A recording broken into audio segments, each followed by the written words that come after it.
Okay, good afternoon, everybody, and thank you for being here. The Office of the City Secretary has completed the verification process for the citizen petition initiative that was submitted to our office, declaring Lubbock a sanctuary city for the unborn. The petition is valid. It contains in excess of the required number of valid signatures. So I'm going to read to you a quick chronology of the events leading up to today. On September 25th, 2020, a committee filed an initiative to outlaw abortion within the City of Lubbock, declaring Lubbock a sanctuary city for the unborn. Members of the initiating committee are Senator Charles Perry, Dorothy Boyett, Katherine Cochran, Sandy Cisneros, Skyler Wachsmann, Michael Cochran, and Erin Agee. At least 5 of the members must be qualified voters of the City of Lubbock.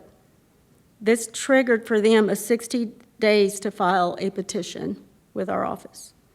On October 13, 2020 at 3:55 p.m., the petition was filed with my office and contained 5,780 signatures. The requirement for this initiative is 3,651 valid signatures. On October 26, 2020, that is today, in accordance with the City of Lubbock Charter, Chapter 1, Article 4, Section 1, Initiative and Referendum, and all relevant state laws, the Office of the City Secretary has completed the verification process. And I will say to you all the information that I have, we'll put it out in a release as well. 5,780 signatures were submitted, 5,109 signatures were reviewed, 583 were disqualified, and 4,520 signatures were validated as qualified. The petition is valid and certified as such. November 2nd, 2020, a resolution and certification of the petition will be presented to the City Council. This is for the purpose of the City Council receiving all the petition papers pertaining to the petition and the proposed ordinance, and receiving a certificate attesting as to the validity of the petition. The initiating committee was notified of the validity of the petition prior to this press conference. In addition, we're sending out a written letter to them, letting them know of the November 2nd meeting, City Council meeting, and of the results of the petition. Next steps. Lubbock City Council will have 30 days from November 2nd, 2020 to hold a public hearing and to take final action by either adopting or rejecting the ordinance thus initiated by the petition. The City Council may consider setting the public hearing at the November 2nd, 2020 council meeting. That just means setting the public hearing date. Before we close, I do want to thank the initiating committee members, the mayor and council members, all citizens involved with this initiative, and our local media for your patience during the verification process. We certainly are very appreciative. It is a big process. And with that, I'll entertain any questions you might have.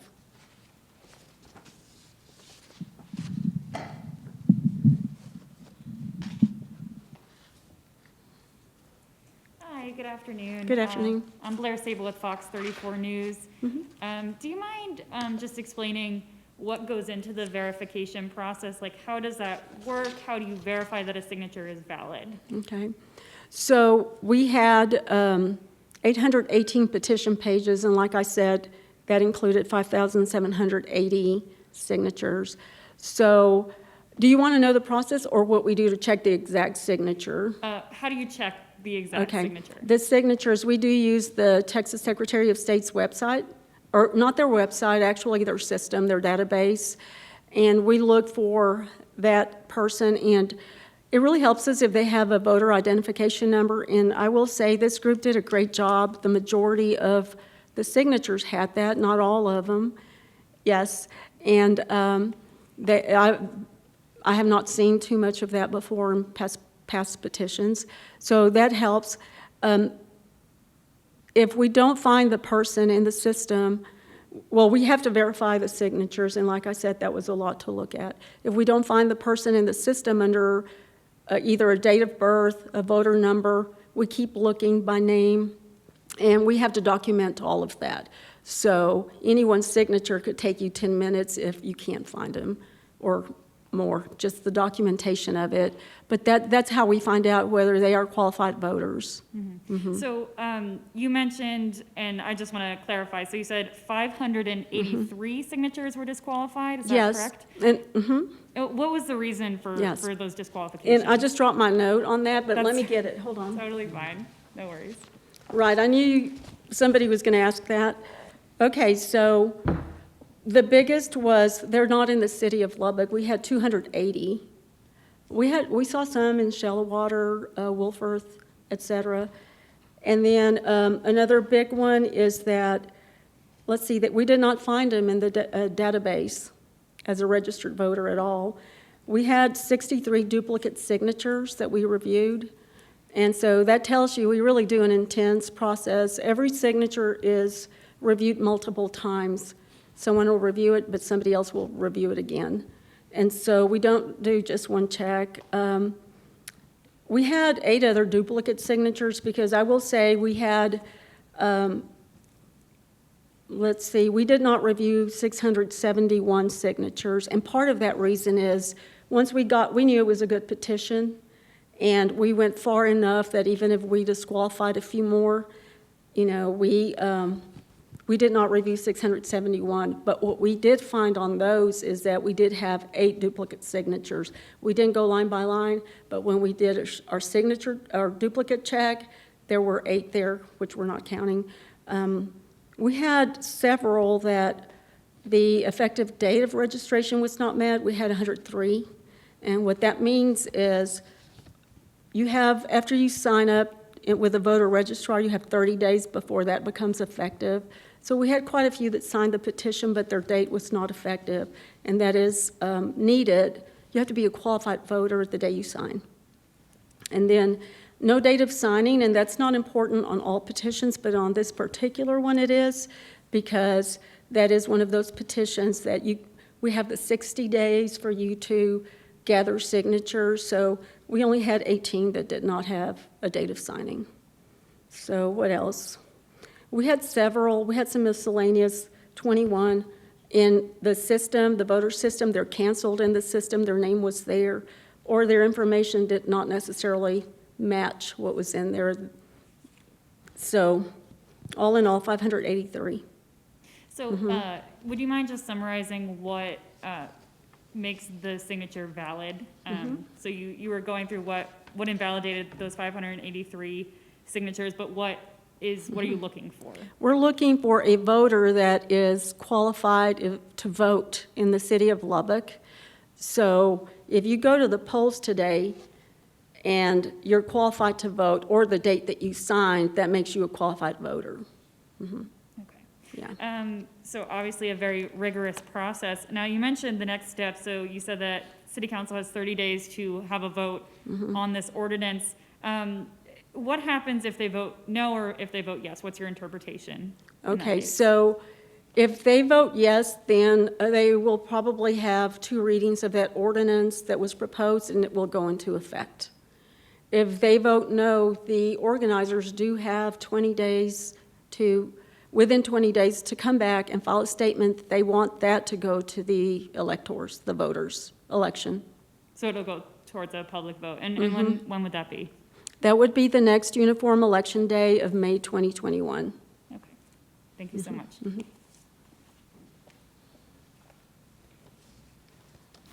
Hello, Matt Hello. Dotre with the AJ. I guess quickly on the election process, there are some people that say the city charter says the election will be in 20 days, not the May 2021 uniform election. So can you talk a bit about when that, kind of clarify when that election will be? Well, like I stated, it'll be at the next uniform election date, and our charter was written in the 1900s. Since then, we've had a lot of election law that has been passed, and election law actually trumps our charter in that regard. Are you aware of this ever happening before, a citizen-led petition to put an ordinance before the city council? We have had that, I believe it was 2001, it was a smoking ordinance. The petition was good. Okay, and what happened then in 2001? I think it was voted down.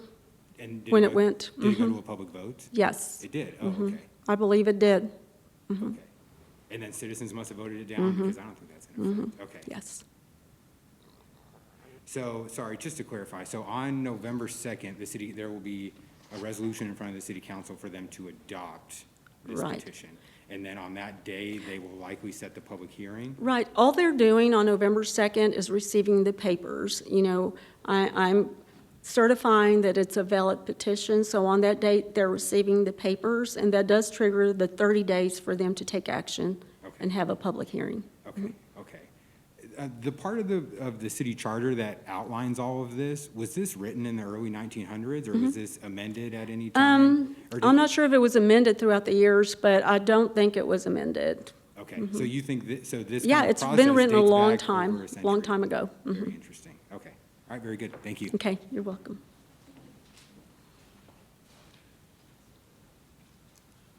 Hello, Matthew Still with KMAC. Forgive me for being late. I'm so sorry. I-27 is closed. So I'm here now. Once again, 583 signatures are invalid. How many did the group turn in again? And just- 5,780 signatures, and we did validate 4,526. And they needed 5,000 They needed or 3,000. 3,000. Okay, 651, so they surpassed. gotcha. So Yeah. they made that one. Yes. Gotcha. Yes, sir. Okay, and so back to the voting part with the 20 days. So it goes to council November 2nd. If council votes it down, does not adopt, it's Right. on the ballot in May. Well, not that easy. It goes to city council November 2nd for them to accept the verification of the petition, all the petition papers. At that point, they could, from November 2nd, when I present those papers to them, they have 30 days to take action. But on that date, they could set the public hearing, because in between those 30 days, they do have to have a public hearing as well before the vote. Gotcha. Okay, Yeah. and so once they do all that, that 30 days goes by. Right, and then, and I don't know if you were not here, or, but it's not automatic that if the council votes it down, that it goes to election. The citizen committee would have to present a statement requesting that within 20 days of the council taking action. Gotcha. Okay, and then Yeah. that election will be, May In of May. 2021, the 21. next uniform election date, yes. gotcha. Okay, that was it. Thank you. Okay, thank you. Anybody else? Thank you all very much for your time.